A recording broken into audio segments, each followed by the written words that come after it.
Hey everyone, this is Andrew Tomlinson, your host for this month's High Five podcast. I don't want to delay getting you to the conversation I had with Rob Tennant from WEDI talking about electronic prior authorization, but did want to let you know we did have a few issues while recording the conversation this month. So if you hear a little bit of audio skipping or see some slow video, that was something that was on our end. We'll work to fix it for future episodes.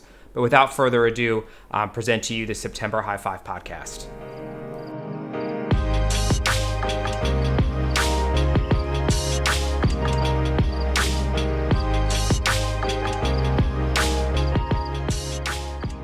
All right, well, welcome back, everybody. We're really excited for the September edition of the High Five podcast, where we bring policy experts to you tackling 5 questions or 5 issues that are on the top of mind for health information professionals in the digital health community. I'm really excited this month to be joined by Rob Tennant, the Executive Director of the Work Group for Electronic Data Interchange. I've worked with Rob for many, many years, and he's been very close to WEDI, especially over the last few. And we're just really lucky to have a chance to talk about some issues with electronic prior authorization and other things that are on the top of mind for WEDI. So, Rob, thanks so much for joining us. Can you introduce yourself to those who may not be familiar with you? Sure, yeah. Andrew, a real pleasure to be with you. We've really enjoyed our relationship with AHIMA. Um, WEDI was formed back in the 90s, put together by then Secretary of the Health and Human Services Department, Dr. Lewis Sullivan, who frankly knew firsthand some of the challenges that providers and health plans faced in exchanging data. So he brought together what he called the Working Group for Electronic Data Interchange and charged them with developing some recommendations. And so they came up with 2 reports, which were folded into legislative language, which became known as HIPAA. And WEDI was named in HIPAA as an advisor to HHS. So we have performed that role ever since. We're completely nonpartisan. We have health plans, providers, associations, standards development organizations. We have a lot of vendors and clearinghouses, and we have state and federal government involved in WEDI. And so we're a multi-stakeholder consensus-based organization that simply tries to identify challenges with data exchange and come up with solutions. Thanks for that. And WEDI has been super important, especially in the last couple of years. I mentioned that we were talking a little bit about electronic prior authorization here, and I'm sure as you've moved into the role within WEDI, you've become even more ingrained in the conversation. So we know that the CMS electronic prior authorization API final rule, we're about a year and a half into it now. It's hard to believe that it feels like just yesterday, although it feels like an eternity ago the proposed rule came out. But where are we on implementation? There's lots of chatter about it. How are we doing? Where are we as it stands for that rule on implementation? Yeah, I think there were some question marks. We did a survey early this year which showed that more than 40% of health plans hadn't even started on their implementation. More than 50% of providers hadn't even started. I think part of that was due to the level of uncertainty. With a new administration, one never knows what direction they're going to go in healthcare. We could have easily seen the rule repealed. Um, but I think, we had our Chicago Summer Forum at the beginning of August. We're starting to see some recognition, I think, from the industry that this is not going away, that this is a priority for the administration.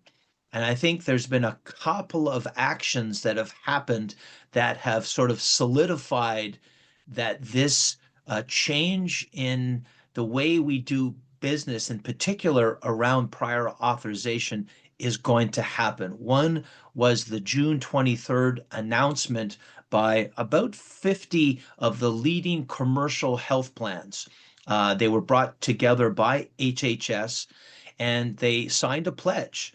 I think it was 6 different issues they brought up, but I'll just say that they came out in support of this new FHIR-based or Fast Healthcare Interoperability Resources approach to EPA, and they supported real-time adjudication of these transactions, at least for 80% of prior authorization requests.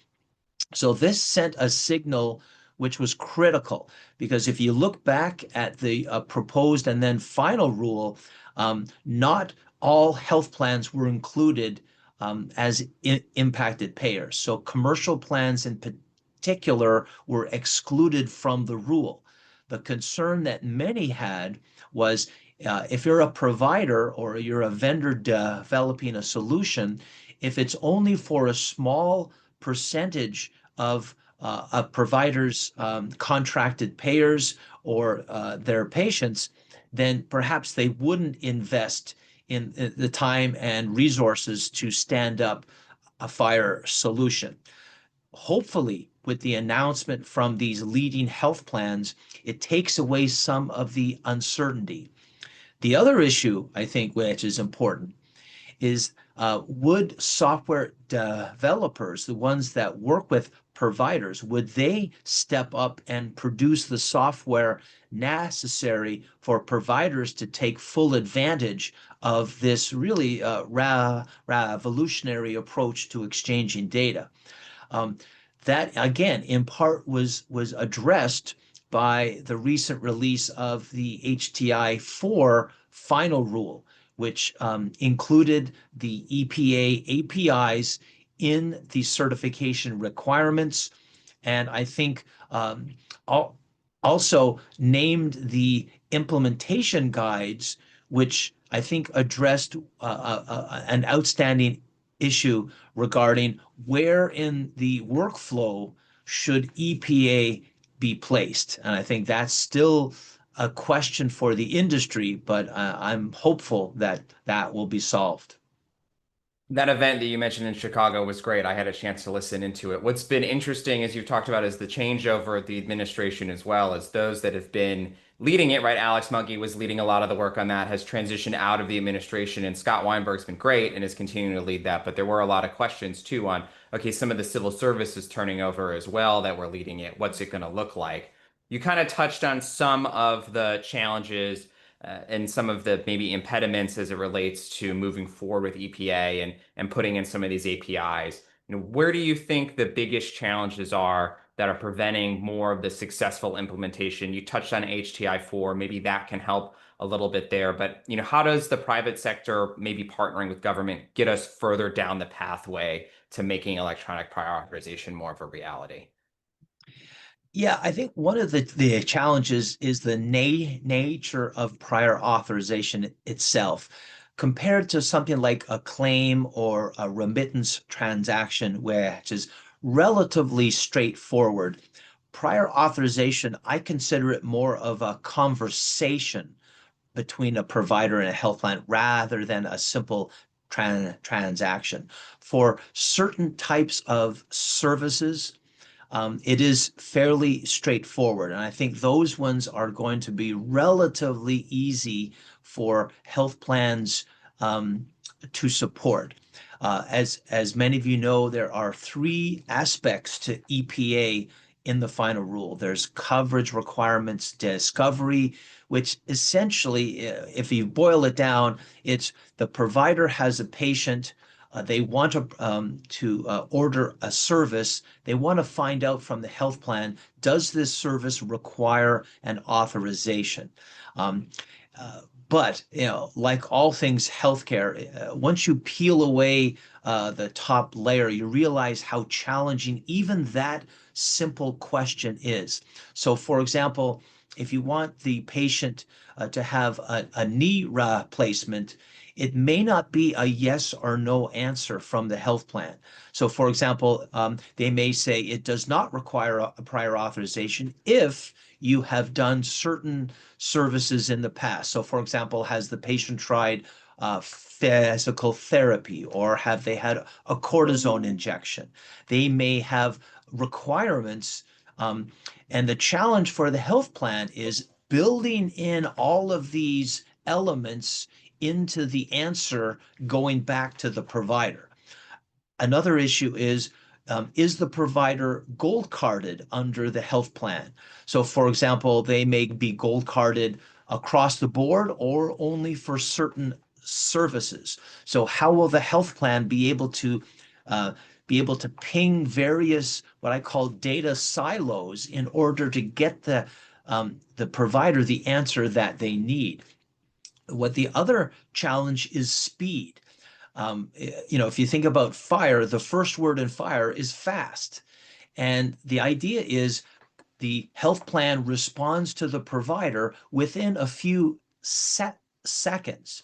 And if that's the case, you can imagine the benefit to both the provider and the patient to be able to have that complicated conversation in real time and to be able to tell the patient, yes, we can go ahead with this service, or no, we can't, but we'll try something else.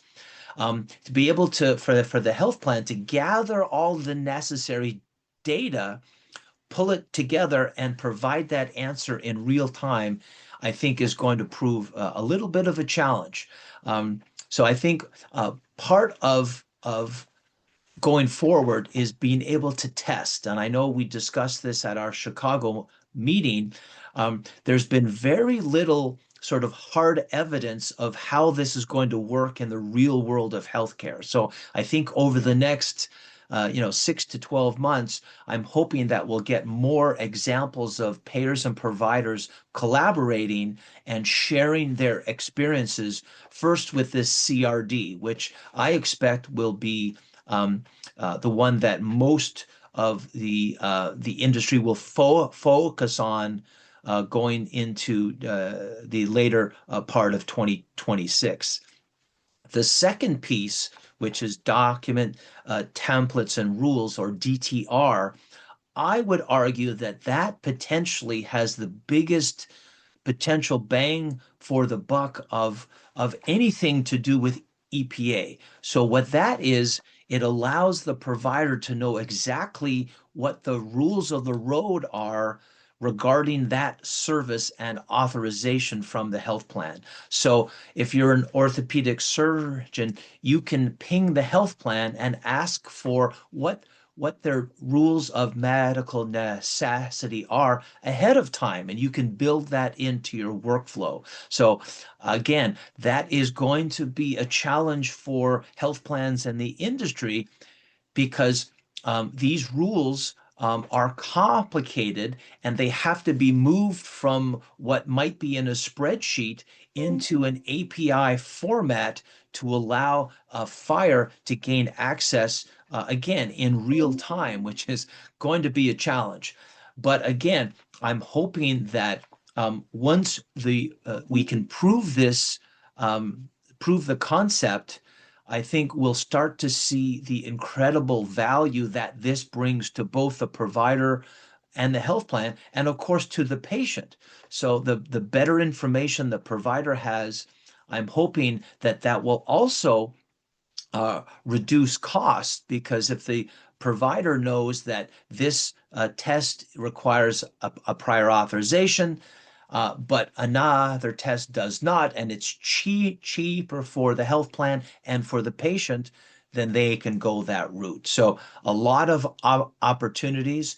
And then the final one is PAS or PAS, and that is prior authorization support. So that's once the data has transmitted from the provider to the payer, and then there's an adjudication of the request, and then the answer can come back to the provider. And again, the idea is this potentially for a number of services could be real time. And that is going to speed up prior authorization tremendously, and could really transform how healthcare is delivered. I know this will mean music to a lot of our members' ears, and from here at AHIMA, a lot of HI professionals, we've heard that there are, many, many people, 10, 15, 20 people sometimes, depending on the size of the health system, solely dedicated to working on prior authorization. So being able to do something this quickly, in terms of process time is going to be, revolutionary for them, just getting more time to spend time on more complicated cases. You talked on the three APIs, and we know that part of the requirements in that CMS rule is that those APIs, in terms of how they function and how they work, is going to be outlined in what's called an implementation guide or an IG. The Da Vinci Project has been doing the yeoman's work of trying to do this. It's not easy. You talk about real time. I sat on one of their public calls last week, and it was an hour discussing what real time really meant in there. But what are some of the advantages and what are the disadvantages associated with how those implementation guides have been outlined? It was something that a lot of the space talked about when the proposed rule came out. We're still kind of talking about now. The implementation guides are recommended, not required while implementing this, although HTI-4 did make those required for the actual certified electronic health record technology. But when you're talking about something that is so revolutionary, what's good about having something that's only recommended and what's kind of some of the drawback there? Yeah, I think I'll talk first. I think about why CMS recommended it and did not require adherence to the implementation guides. This technology is new. It's not new to the world, but it's new to healthcare. And so the Da Vinci folks, as you said, have done a phenomenal job of corralling really the key players in healthcare, providers, a lot of the major payers, some really wonderful vendors. They've come together to create the infrastructure or the guides that drive these APIs. That's the good news. The more challenging news is they're changing almost on a weekly basis. And so the concern is if you put a line in the sand and say you've got to adhere to this guide, it's already old by the time you put it out there. And with the nature of regulations, they put out a proposed rule, then a final rule, and then there's an implementation period as we're going through now. So the final rule, which was put out in early 2024, by the time the compliance dates come, that's 3 years. And so there's many changes made to the IGs. And so the argument is we don't know as an industry how things are exactly going to shake out. And so don't hamstring the industry to an old guide that may be out of date by the time it's needed. And so that's the argument, I think, from a lot of folks. The challenge is if you don't have a line in the sand, if you don't have a IG that you're adhering to, there's always the concern that there'll be variation in how folks implement the rule. So there's also the issue of, we talked about real time. The real time aspect to the APIs are set out in the implementation guides, not in the CMS final rule. They have a requirement for a final decision from the health plan, which must be made within 7 days for regular services or 72 hours for urgent requests. But that's only after they've received all of the information. That conversation has already taken place. The IGs are the ones that specify the fast nature of the APIs. If an entity is not required to adhere to that IG, then they're not required to adhere to the real-time aspect. We hope and we expect that health plans will do it voluntarily because that's the real value of this technology. If the CRD response is in a week or a month, it's not going to be helpful and providers will not invest in the technology. So I think there's a level of mutual trust that has to take place here. But I expect, again, pure speculation, but I expect that at some point CMS may require a particular version of the implementation guide, but to date, they've decided to hold off until there's a little bit more work done on the part of the Da Vinci project. We've talked a little bit about the players here. We've mentioned CRD multiple times, and you can see them playing out in some of those advantages and disadvantages in the IGs, and it's very real right now. I talked about some of the Da Vinci calls that have been going on to outline what some of these implementation guides are. We've got the provider community, very obviously, and the developer vendor community too, because it's their technology. But you have the payers in there as well. We have the government that's engaged. There do seem to be with so many different players with different priorities coming to the table, that there may be some issues in some of the deployment and development of that CRD API. Not saying anyone is right or wrong in there, but what are the various stakeholder perspectives that are coming together on EPA that are causing some of the differences in, let's say, opinion and how some of these should be created and implemented? Yeah, I think part of the challenge is as implementers have started to sort of unpeel the onion. They've started to realize that, boy, this is more challenging than they expected. And so some in particular on the developer side and on the payer side have said, maybe we can't have it as quickly as we wanted. Maybe we can't have it real time. Maybe it needs to be in the back office, at least at the beginning, recognizing that there's a lot of things that have to happen to get that response back to the provider. And there's a lot of things that have to happen on the provider side from the EHR side to make that happen as well. So we've started to hear some discussion around let's not make good, perfect be the enemy of good. So the idea is let's start small, maybe have it as a back office feature, but have the long-term goal be able to put this in the clinician's workflow. So as the patient is literally sitting there, they can have this conversation. Um, there's been some on the provider side that have said, really, ultimately, what we want is to give the provider the option. And not all providers will want this in their workflow. I think it depends not only on the provider, but on the specialty as well. So some will want that information right in their workflow so they can have that conversation with the patient and it can be timely. Others say there's no great rush. We can have it as a back office function. So I think the dust is not settled completely on this, but I will say on some of these burden reduction calls, CMS has made it clear that they expect this API to be in the clinician workflow. So again, if it's a back office function, the question is, well, why would a provider invest in the technology when they've already got portals and they've got the X12278 and they always have the trusty fax machine in the back office as well. So this has got to be revolutionary, and I don't think it can be revolutionary if it's in the back office completely.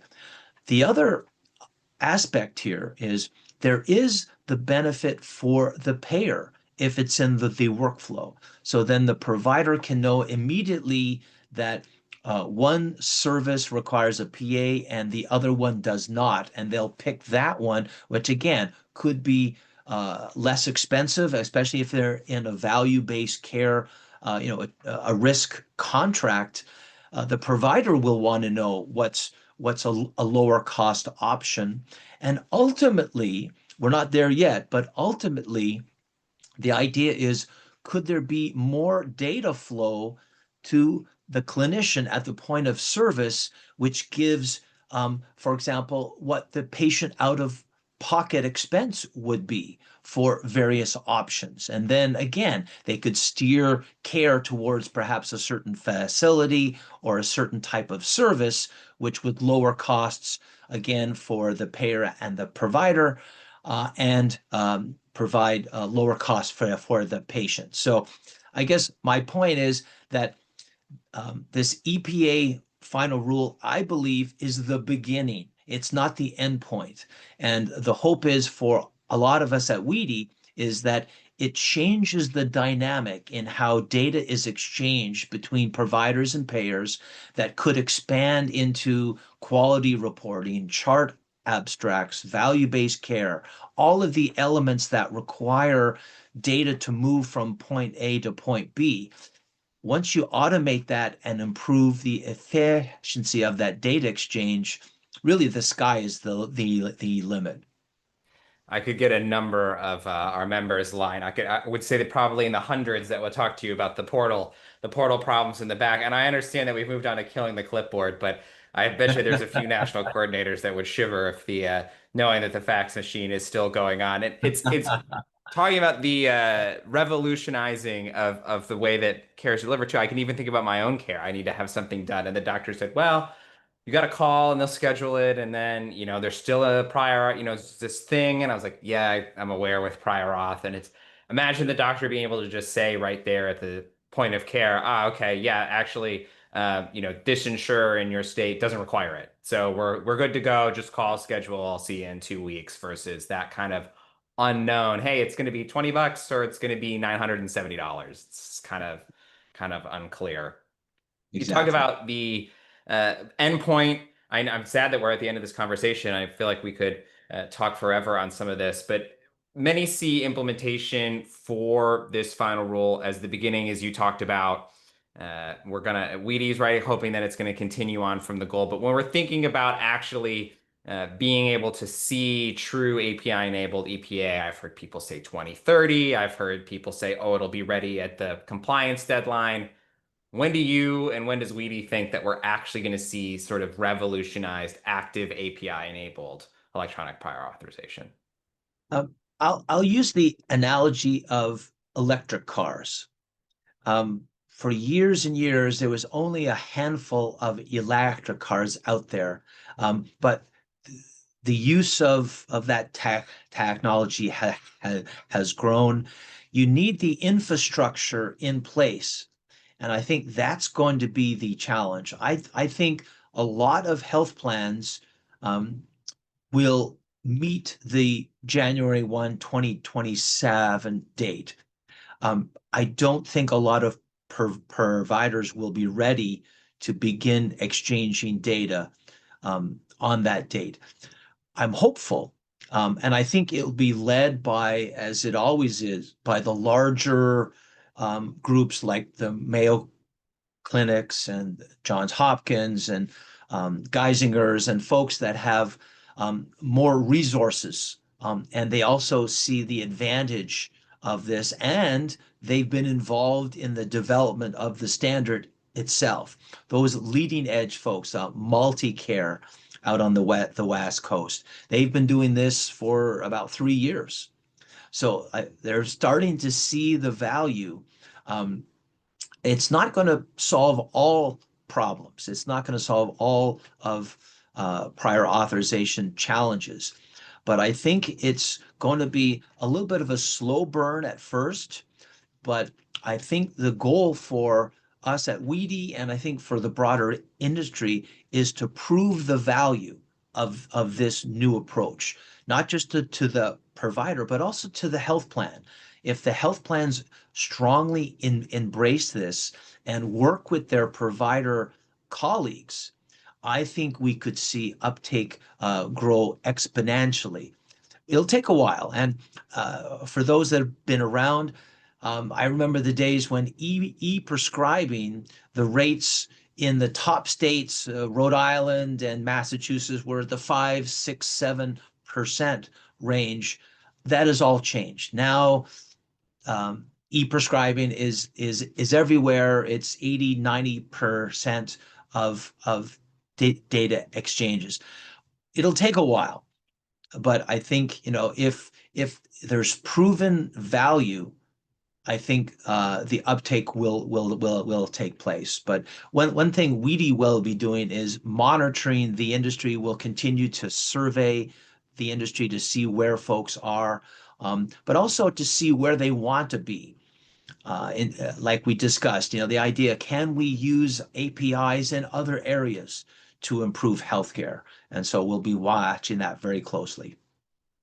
I know we're going to be watching as well and working with you, Rob. And you have an event in the fall that hopefully people, if they're interested, will be able to attend and be able to learn more about your engagement in there. And then for those of you that are attending us at AHIMA 25 this year, we will have the Assistant Secretary for Technology Policy, Dr. Thomas Keene, as well, keynoting. So hopefully he'll provide us some further information on that. So together, WEDI and AHIMA can continue to keep our eye on what's going on and pushing the EPA ball further down the road. But Rob, this has always been amazing. Thank you so much for taking time out of your day and being able to talk to us and helping our membership and those that are listening better understand where we are with electronic prior authorization. I'm sure we'll hear from you again as we continue with that development. So thanks, Rob.